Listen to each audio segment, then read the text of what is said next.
चिट्ठी तू वेख लइए भी माई दा घर नंबर की आया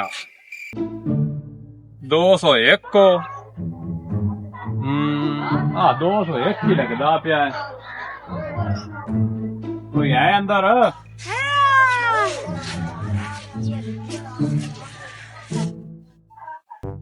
माइये तेरे पुत्र दी चिट्ठी है, मैं फौज चो आया चिट्ठी लेके। आओ बच्चिया आई। हाँ बच्चा आया है। अरे ठीक है बाकी देखो पढ़ानी। हाँ पैगा भी देनियां चिट्ठियां। अरे और पुत्रा मैं तो बाहर कोई बंदा ढूंढने पड़े आया।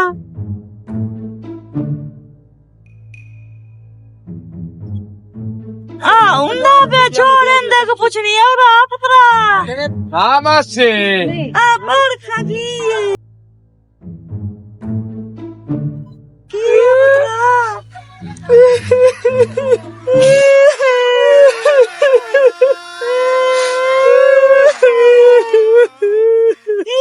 पुत्रा की तल गया क्यों रोंदा पे